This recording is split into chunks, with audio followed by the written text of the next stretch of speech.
Mes bien chers frères, mes chers enfants,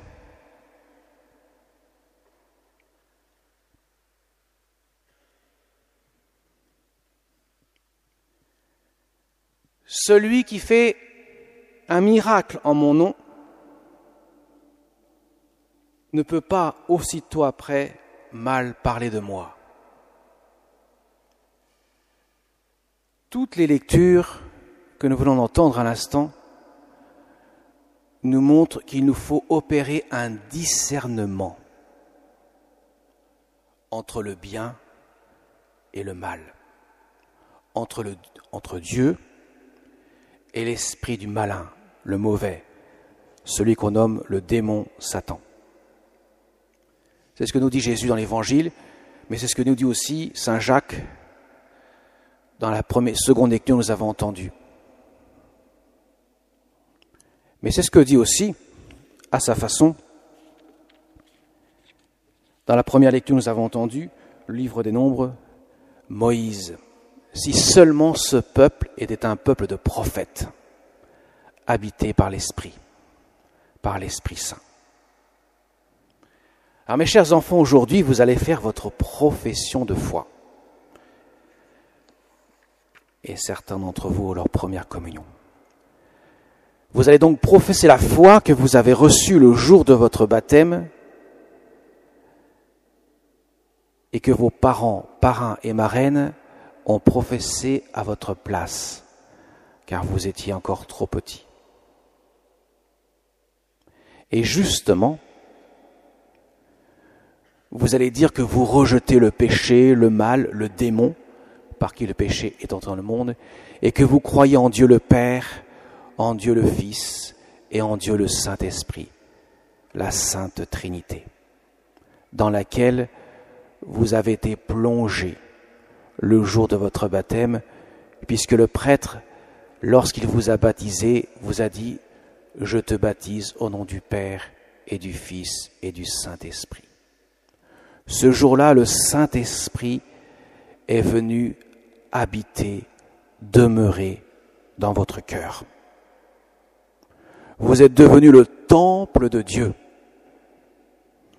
D'ailleurs, mes chers amis, vous pourrez voir dans quelques instants que l'enfant de cœur, au moment de l'offertoire, après que moi j'aurai encensé le pain et le vin qui vont devenir le corps et le sang de Jésus, eh bien il vous encensera.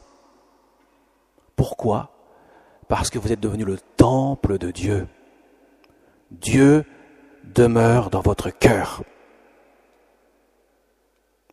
Et vous ne pourriez pas dire, chers enfants, je crois, sans l'aide de l'Esprit Saint.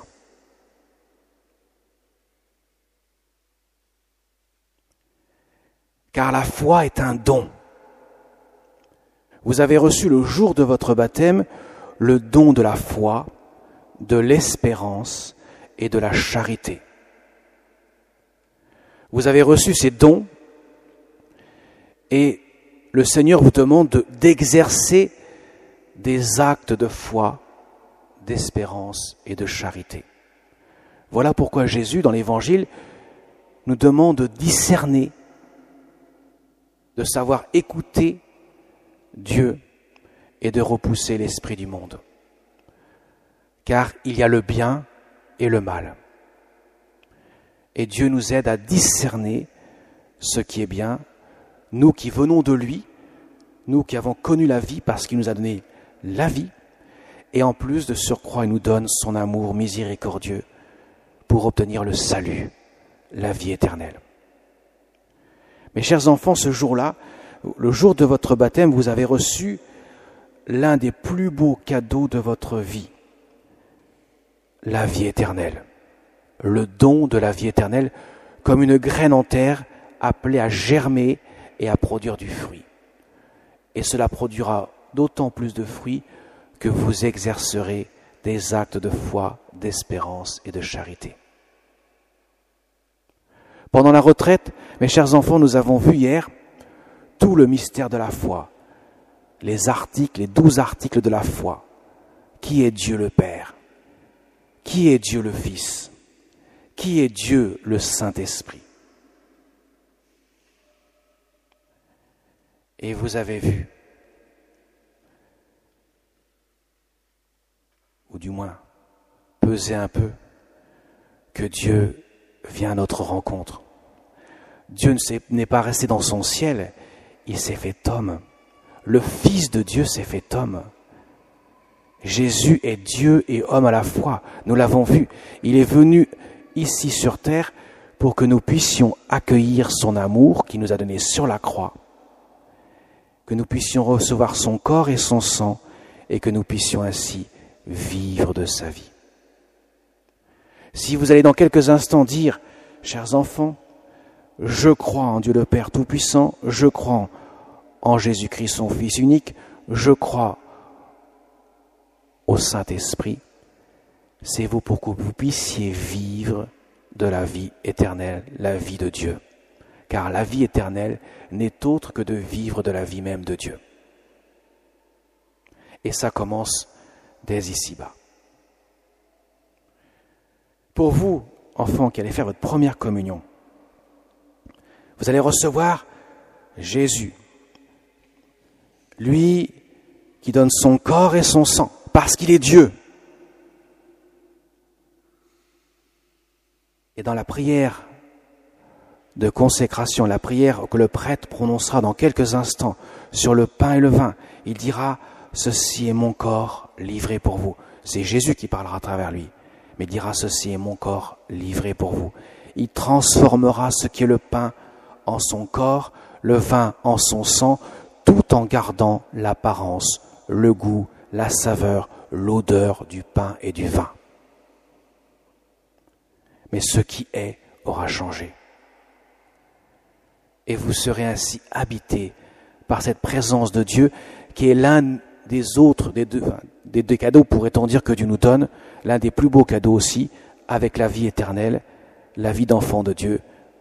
Eh bien, l'autre, c'est son corps et son sang, pour que nous puissions vivre. Et quand vous allez communier au corps du Christ, vous allez communier au corps, au sang, à l'âme et à la divinité de Jésus, parce que Jésus est ressuscité et il nous donne tout, toute sa vie, pour qu'il puisse vivre en nous. Voyez, mes chers enfants, c'est un immense cadeau que vous allez recevoir. Certes, il ne se voit pas. Il est imperceptible. Il ne se laisse connaître que par la foi. Mais il est beaucoup plus grand que tout ce qu'on peut recevoir sur terre, parce qu'il est éternel. C'est ça ce que nous allons vivre dans quelques instants. Et nous prendrons le temps, après la communion, de remercier le Seigneur, de rendre grâce pour son don, le don de sa vie sur la croix, le don de son corps et de son sang, qu'il nous donne en nourriture, pour nourrir notre vie, notre âme, notre vie de prière. Et puis à la fin de la messe, nous nous tournerons vers la Vierge Marie. La Vierge Marie est notre maman du ciel. Le jour de votre baptême, vous l'avez reçue comme maman au ciel. Ça veut dire que ce jour-là, elle a commencé à s'occuper de vous. Qu'est-ce qu'elle a fait? Elle prie sans cesse auprès de son Fils, afin que vous puissiez accueillir la grâce qu'il nous donne. Elle était là au pied de la croix lorsque Jésus lui a donné cette mission d'être la maman de tous les hommes. Jésus lui a dit « Femme, voici ton fils ».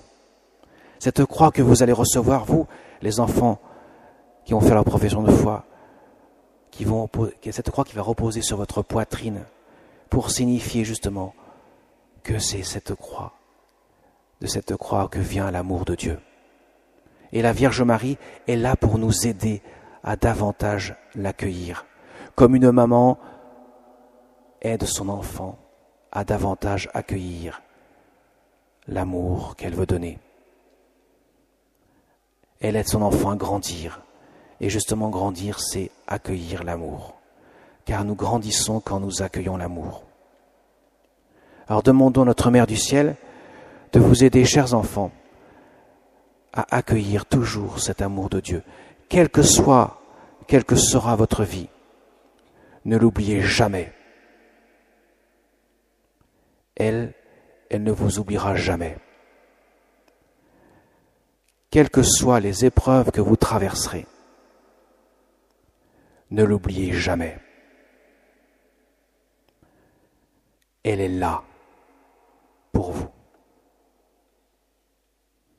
Et Jésus l'a voulu ainsi. Pourquoi ? Parce qu'il est venu par elle dans ce monde. Dieu a envoyé son ange, Gabriel, pour demander à sa mère, la Vierge Marie, « Veux-tu être la mère de Jésus le Sauveur ?» Elle a dit oui. Que tout se fasse pour moi selon ta parole. Et au pied de la croix, Jésus renouvelle cette même demande pour vous, pour nous, pour que nous puissions l'avoir pour mère. Elle est là pour nous. Elle nous aime comme son propre fils. Alors ne l'oubliez jamais, chers enfants, même chers parents, chers amis, ne l'oubliez jamais. Elle nous aime qui que nous soyons, quel que soit le degré de notre foi, quelle que soit notre richesse, notre pauvreté, quels que soient nos péchés, elle nous aime d'un amour indéfectible. Comme Jésus sur la croix, il nous aime tous, il nous a pris dans son cœur. Et il nous aime de son cœur ouvert. Lorsque le soldat a ouvert le cœur de Jésus, il a laissé s'échapper de son cœur l'eau et le sang, l'eau du baptême, le sang de l'Eucharistie, l'amour miséricordieux. Et il nous aime. C'est le message que Jésus nous donne dans l'Évangile. Et il nous aime. Et mes chers enfants, je terminerai par là. L'amour est ce qu'il y a de plus grand dans la vie. Vous serez heureux dans votre vie, quelles que soient les épreuves que vous aurez à vivre, si vous savez accueillir l'amour et aimer. Mais vous serez malheureux si vous ne savez pas accueillir l'amour et ne pas aimer. Votre compte en banque aura beau être bien plein, s'il n'y a pas l'amour, vous serez malheureux. Parce que nous n'avons pas seulement un corps, nous avons aussi une âme, et notre âme a faim, a soif d'amour. C'est ce qu'il y a de plus important. Ne l'oubliez jamais. Jésus est là, il nous donne son corps et son sang, sa vie. La Vierge Marie aussi est là, et elle nous aide à accueillir cet amour. Amen.